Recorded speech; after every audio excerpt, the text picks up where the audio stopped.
Hello everybody, how are you today? Let's start one more class. Today we will talk about gerunds and infinitive. It's so easy, guys. I will show you how can you use gerunds and infinitives in the sentence, okay? Let's see. But first, let's think other things, okay? Vamos pensar sobre outras coisas aqui. I know that you probably are in quarantine nowadays. I hope that you are taking care of yourself. But let's talk about, for example, a person you find very easy to talk to. Okay, think a person that you guess, that you think, that you find that's very easy to talk with this person. It can be your friend, it can be your parents, it can be your, I don't know, someone of your family and so on. Okay, think about it. Okay, let's see. A kind of job you hate doing in the house. I know. In quarantine, you are doing some of kind of jobs, and in quarantine you are so busy with the things that you need to do in your home. Okay, so think about a kind of job that you hate doing in your house. Okay, let's see one more. Think about something that you are planning to do after quarantine. After quarantine, don't think about it. Something that the first thing that you probably do, I don't know, think about it. Okay, and let's see one more example of sentence using your opinion. Think about things that you enjoy doing in your home. I guess that you like to do some activities in your home, so let's think about something that you enjoy doing in your home. Okay, so guys, we have here things that you can do or can't do. It's not important, but pay attention at the structure of this sentence. Let's see. Vê só, na primeira frase, preste atenção nessa estrutura, vocês têm a expressão to talk. Né? To talk é infinitivo, né, gente? Toda vez que tiver o to antes de um verbo, a gente sabe então que está falando de um infinitivo, né? Tipo fazer, andar, cantar, beber, comer, partir, sair, and so on, né? Então a tradução dessa primeira frase fica como, né? Uma pessoa que você acha, né, muito fácil de conversar, né, com essa pessoa. Então alguém que você gosta de conversar com. Veja que a tradução de to talk é conversar, né? E aí equivale ao nosso infinitivo em português, né? Conversar, falar, brincar, amar e por aí vai. Agora, let's see the second sentence. Quando você diz a kind of job you hate doing in the house. Então, a kind of job you hate doing in the house. Veja, um tipo de trabalho que você odeia fazer. Vê que legal isso. Você usa ing in the end of the verb, mas você traduz como infinitivo também na nossa língua, né? Você não vai dizer um tipo de trabalho que você odeia fazendo na sua casa. Então é sobre esse aspecto de alguns verbos que a gente vai conversar. Deixa eu mostrar uma coisinha lá embaixo na terceira frase, vê só. Quando você diz something that you are planning to do, você tem os dois, né? Something that you are planning to do after quarantine. Quarantine. Então, something that you are planning to do after quarantine. Então, veja que você tem aqui planning, que termina com ing, mas você tem to do também, que é um infinitivo, né? Então, alguma coisa que você planeja fazer depois, né, da quarentena. E na última sentença, vocês têm aqui, né? Things that you enjoy doing in your home. Coisas que você gosta de fazer na sua casa. Veja que apesar de ter ing, a gente não vai traduzir como planejando, fazendo, né, como talvez a gente tivesse acostumado a fazer. Então, por que isso acontece, né? Por que a gente não traduz dessa maneira? Simples, pessoal, porque In English, né, a gente tem umas estratégias para usar o infinitivo e umas estratégias para usar o gerúndio, tá? Infinitive and gerund. Então, eu quero mostrar para vocês alguns passos importantes aqui, tá? Então, let's talk about gerund, né? Como é que a gente faz o gerúndio? Eu separei, gente, 3 situações, tá? De cada uma, que eu imagino que são as mais gerais, tá? Vocês possivelmente vão achar uma outra coisa que eu não estou falando aqui, né? E é bom que pesquisem mesmo, tá? É legal isso para ampliar aí os seus conhecimentos, né? Porque essa questão é uma questão um pouco controversa, né?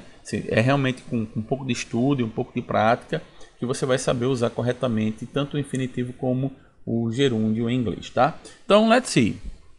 First, after prepositions and phrasal verbs. Lembrem que a gente já estudou phrasal verbs esse ano, tá? A gente tem visto aí ao longo desse ano algumas sentenças, texto, alguma coisa que tem phrasal verbs, né? Que são aqueles verbos que estão sempre acompanhados, né, de uma outra partícula, geralmente uma preposição, né? Então, depois de preposição, eu vou usar sempre gerúndio, tá? E depois de phrasal verbs, eu vou usar sempre gerúndio, tá? Então, aí é fácil agora você entender como ficam as sentenças. Let's see. I'm not very good at remembering faces. Veja que antes de remembering, eu tenho at. E at é uma preposição, né? Então, veja que nós temos preposição imediatamente depois da preposição. Então, a gente não poderia escrever I'm not very good at to remember faces, né? Para lembrar as faces. Então, o rosto, no caso aqui. Então, na verdade, você vai traduzir na nossa língua como se fosse infinitivo, mas você vai usar o gerúndio em inglês porque você tem uma preposição antes, tá? Então, eu não sou bom em lembrar, é isso que você vai dizer, ó. Eu não sou bom em lembrar rostos, tá certo? Let's see one more example. When you say, Everton has given up smoking, né? Então, Everton, lembra, ó, given up, ou give up, né? Porque aqui o verbo está conjugado, né? Has given up, vocês têm aqui a present perfect, né? Mas aí veja que tem given, tá? I'm sorry, tem given up, mas você tem um phrasal aqui. E aí o que acontece aqui? Depois de phrasal verbs, né? O phrasal verbs, você tem então smoking. Então, Everton parou de fumar. Veja que quando você traduz de novo, você traduz de português, a gente traduz como se fosse na nossa língua infinitivo, tá? Mas lá você não usa Everton has given up to smoke, por exemplo, né? Então você não vai usar assim, tudo bem? Então, number 1, after prepositions and phrasal verbs. Let's see number 2. Number 2, we use gerund as the subject of a sentence. Pay attention. Quando é sujeito de uma sentença. Professor, como é que eu vou saber? It's so easy, guys. É quando você começa a frase. Começou a frase, então, geralmente você vai começar com o verbo na forma do gerúndio. Vê só. Studying at night is very tiring. Tiring is the same word of tired, ok? De cansado mesmo, tá? Então, studying at night is very tiring. Então, estudar à noite é muito cansativo. Second example. Eating is my favorite thing to do every day. Pay attention. Comer é minha coisa, né? É minha coisa favorita. Então veja, o que eu tenho aqui? Eu tenho studying e tenho eating, ok? E são sujeitos. Ó, comer é a coisa favorita para fazer durante, né, todo o dia. Eu gosto mais de fazer é comer. Então comer aqui é o meu sujeito, né? É o subject of a sentence, ok? Studying, né? Estudar. Estudar de noite é muito cansativo. Então, estou falando de estudar para ser sujeito. Então, é muito fácil você identificar isso, porque você tem sempre sentenças começando com essas palavras, ainda que você traduza como sendo infinitivo na nossa língua, mas você usa essas palavras com ing, ok? Let's see one more. So, after some verbs, example, hate, spend, admit, avoid, enjoy, finish, keep, like, love, prefer, stop, and so on. Guys, a ideia aqui é o seguinte, tem alguns verbos que exigem, a ideia é essa mesmo, tá? Que exigem que depois deles vocês escrevam verbos no gerúndio, tá? Um verbo depois do outro, professor. Yes, it's no problem. Eu vou mostrar para vocês aqui. E, inclusive, eu quero mostrar assim, veja, eu tentei relacionar aqui alguns que eu acho que são muito usuais, assim, que a gente usa mais, né? Mas tem mais verbos que esses, tá? Então, como eu falei anteriormente, é uma questão de prática. Você realmente tem que escrever, tem que ler, tem que praticar, tem que estudar um pouquinho. E aí, praticando, você vai perceber que isso aqui vai sendo internalizado, né? Com o tempo, você já, tal verbo é isso, tal verbo é aquilo. E aí você consegue fazer. Bom, vamos ver alguns desses exemplos. Eu botei 2 só, tá? Para seguir o padrão aqui. I love being on time for things. Estar na hora, chegar na hora para as coisas. It's something that I love, ok? Veja que tem o verbo love, tá na relação em cima, tá na relação embaixo, ok? Let me see. One more example. I like reading comics. Comics is comic strip, ok? Então, revistas em quadrinhos e tal. Então, I like reading, né? Então, eu gosto de ler revistas em quadrinhos aqui, ó. E aí, veja, se você traduzir aí, for traduzir ao pé da letra e tal, alguém que não assistiu essa aula vai trazer, eu gosto lendo, né? Como é? Eu gosto lendo, né? Fica estranho isso, né?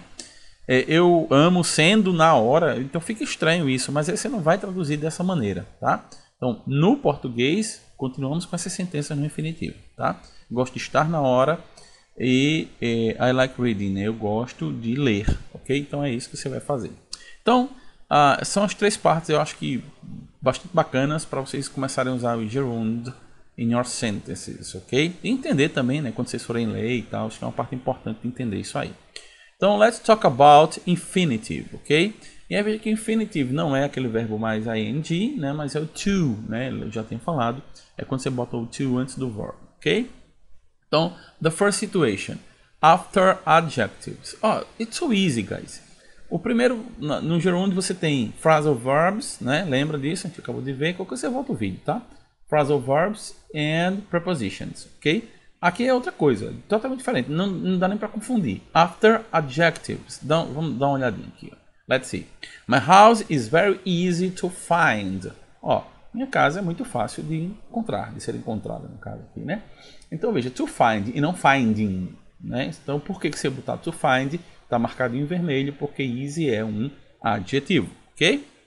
Pessoal, Pelosi is very good to solve logical problems. Claro, o cara ensina matemática, tem que ser bom em resolver problema lógico, né? Então veja, to solve, né, de resolver aqui, vai ficar nessa forma mesmo, infinitivo, porque antes tem good, que é o que? Is an adjective, ok? So, the second part. To express a reason of something. Está abreviado aqui, viu, gente? Para não ficar muito grande. Something. Então, toda vez que você for usar um verbo para explicar a razão de alguma coisa, então você vai usar a forma do infinitivo, tá? Dá uma olhadinha. Mario is save money to buy pills to lose weight. Yes, it's really, really incredible. Verdade, viu, gente? Mario está economizando dinheiro para comprar pílulas para perder peso, né? Porque ele disse que nessa quarentena aumentou 150 gramas. Então, tá um bujão ele, tá que não se conhece mais. Então veja, quando você diz Mario is saving money to buy pills to lose weight, o que você tem? Ele está guardando dinheiro para comprar pílulas de perder peso, né? Para perder peso. Veja que o to buy aqui, né, está expressando a razão de alguma coisa, né? Ele está economizando dinheiro para determinado fim. Então aí você vai usar infinitive. Eu acho que é até fácil, né? Bem tranquilo você entender isso aqui. Ok? Let's see one more example. I'm in a course to learn English. Pessoal, olha o motivo aí, né? I'm in a course to learn English. Então eu estou num curso para aprender inglês. Olha, o motivo aí, o to learn, é o que? É a razão de eu estar num curso, né? Que eu quero aprender inglês. Então, diante dessa situação que expressa a razão de algo, você usa infinitive, ok? E agora, caminhando para o final, nós temos aqui the third step, o terceiro passo, né? After some verbs, para não ficar com inveja, né? Não achar que só é alguns verbos que exigem verbos no gerúndio, né? Depois deles, a gente também tem alguns verbos que exigem infinitivo depois deles. Aí a mesma coisa eu vou falar para vocês, que é o seguinte, gente. Só são esses verbos? Não, tem mais verbos, tá? Eu relacionei aqui alguns, que eu acho que é um ponto de partida legal. Vejam que todos esses verbos, agree, help, learn, need, offer, promise, remember, try, want, decide, todos eles são verbos que a gente usa bastante, né? Então, se vocês quiserem complementar o estudo, e eu acho que é interessante fazer isso, vocês vão achar uma outra relação, né, com um pouco mais de verbos. Mas aí também não adianta decorar, entendeu, pessoal? Vocês tentarem criar sentenças, usar o que vocês já sabem. Então comecem com esses, quando esses aí estiverem, né, já internalizados por vocês, já estiver bem tranquilo, aí você passa, né, e vê o que é que mais né, pode ser usado, tá, com infinitivo. Então, let me show you an example. Anderson has never learned to drive, né? Apesar que ele tem carteira de motorista, viu? Então, ele tem carteira de motorista, mas ele nunca aprendeu a dirigir, né? Então, é um desastre quando quando o Anderson sai com o carro dele no meio da rua, né? Então, veja, eu tenho a palavra learned, tá? Então, learned está lá em cima, learn. E uma coisa legal, lembrei agora, eu coloquei aqui de propósito para lembrar, para dizer a vocês. Veja que o tempo verbal não interessa, viu, gente? Lá em cima eu tenho learn, aqui eu tenho learned. O verbo é o mesmo. A diferença, é claro, vocês sabem que aqui embaixo está no passado. Se mudar o tempo verbal, não muda a exigência, não. Então, se você botar learn no presente, learned no passado, have learned, né? Has learned aqui, que na verdade aqui está no presente perfeito, né? Que tem um has antes. Então, você mudando o tempo verbal não tem nada a ver com o que vem depois, tá? O lance é se escrever o verbo learn, depois tem que ter infinitivo, tá? Let's see one more example. Try to pay attention in class. Então, tente prestar atenção na aula, né? Veja que essas duas traduções sempre soam para a gente como infinitivo, né? Anderson nunca aprendeu a dirigir. Veja que dirigir para a gente é infinitivo. E tente prestar atenção na aula, né? Try to pay attention. Por que eu tenho to pay attention? Porque eu tenho try, e try está lá em cima, né?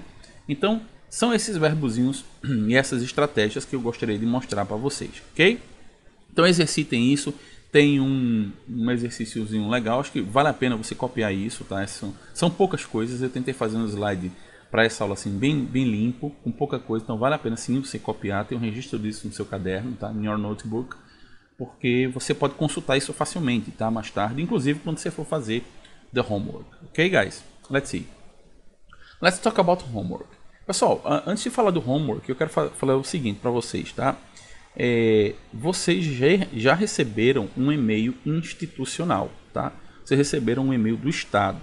O que é isso, pessoal? É muito simples. Isso é o seguinte, pessoal. Tem um tutorial que eu já coloquei lá no grupo. Acho que semana passada eu fiz isso. E pedi para os representantes replicarem para vocês, tá? Caso isso não tenha acontecido ou vocês tenham perdido, peçam aos representantes que estão me ouvindo, né? Confirmem lá nos grupos. Olha, eu coloquei, mostra lá o pessoal que vocês colocaram isso no grupo. Veja só, pessoal. O Estado criou para vocês um e-mail institucional, né, que permite a você fazer um monte de coisa bacana, tá? Legal. Então, a primeira dessas coisas é poder entrar nas nossas novas salas do Google Classroom, tá? Não fui eu que criei, foi o Estado que fez todo esse trabalho. E ele só habilitou que eu acessasse isso, tá? Então o homework de vocês está lá no novo, né, na nova sala de aula, tá? No novo classroom de vocês. Vai chegar o aviso, tá? Vai chegar o aviso para vocês pelo e-mail institucional, tá? E aí você vai dizer, professor, mas é um outro e-mail para mim, é mais coisa e tal. Gente, é muito legal. Eu sendo vocês, eu não deixaria de usar esse e-mail. E eu vou falar muito sinceramente por quê. Veja. Todo mundo aqui, né, sabe, possivelmente vocês sabem o que é o Google Drive, né? É aquele espaço na nuvem que você armazena, né, vídeos, informações, salva arquivos e por aí vai. Com esse e-mail institucional que foi dado a vocês, vocês não têm limite de armazenamento. Vê que legal. Vocês podem salvar um monte de coisa, um monte de livro, um monte de vídeo, né? Então vocês têm não é infinito, né, gente? É difícil, mas é quase infinito. A capacidade é muito maior do que o e-mail normal que o Google oferece, tá? Segundo detalhe, você tem acesso a todas as ferramentas do Google Docs gratuitamente. Então você pode acessar o Word, né, lá no Google Docs. Não é o Word, né? A gente chama o da Microsoft, mas você pode acessar o Word, a apresentação. Você pode criar site, né, para você. Então com esse e-mail institucional você habilita um monte de coisa que o e-mail comum não te deixa fazer. Então eu estou fazendo uma campanha com vocês exatamente para vocês entrarem, acessarem através do e-mail institucional de vocês, né? Porque vocês têm vantagem com isso, né? O e-mail institucional fica como sendo uma outra ferramenta aí para vocês. Então vejam lá o tutorial, tá certo? E lá no tutorial tem dizendo como você deve fazer para acessar o seu e-mail institucional. Lembrando que a homework dessa semana estará lá. É uma atividadezinha, vocês vão receber o aviso, né? Acho que já devem ter recebido. Então vai estar no e-mail de vocês. Acho que essa hora que vocês estão assistindo o vídeo. Ninguém assiste 7 horas da manhã o vídeo, né? Então já vai estar lá. E é uma atividadezinha nesse novo, vamos dizer assim, Classroom 1 que vocês têm lá. e é uma atividade simples do Google Form. Então você vai clicar, tá? E vai responder umas questões baseado nisso que eu falei hoje na aula. Então é interessante por isso que você take notes, ok? Faça suas anotações, porque na hora de responder você vai estar com as anotações em mãos. Ok, guys? So, thanks for today. Take care of yourself. Bye bye. See you.